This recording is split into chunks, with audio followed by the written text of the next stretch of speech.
All right, so I've got the sock spread out on the table here, and this is going to be the monkey's butt, monkey's little rear end here. The tail will go above that, and so basically what we want to do is, I've had to kind of squish the sock to, this is not normally how the sock is folded from the factory. I mean, it's normally comes like this, right? And so I had to kind of open it up and fold it the other way.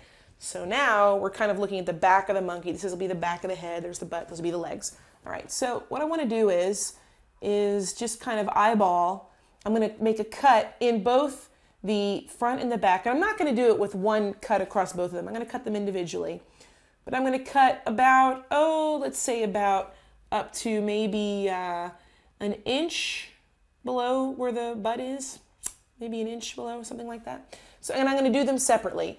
So I'm going to make sure it's kind of nice and folded, sort of nice and centered here.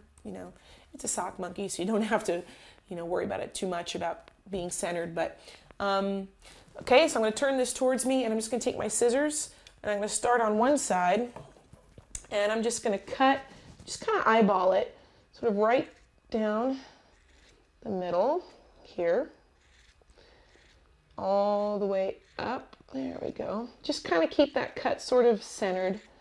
Again, it's not rocket science, but it's, if you want the legs to be approximately the same diameter, it's good to kind of keep it centered.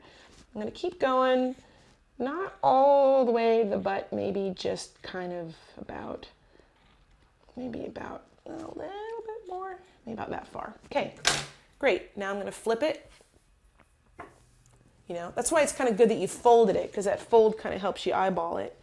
And now I'm just going to basically do the same cut here. Oh, actually, conveniently, there's kind of a crease to help us along from how it was folded before. So that's kind of nice.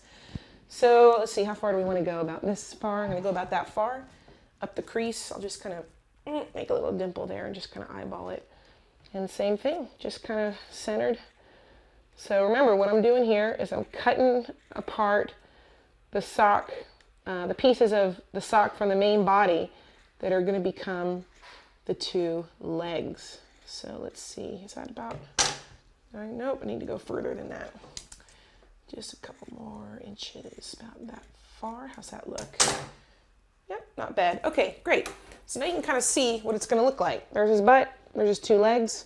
We'll stuff those legs and sew them up. And okay, so in the next clip, we'll cut some body parts out of the other sock.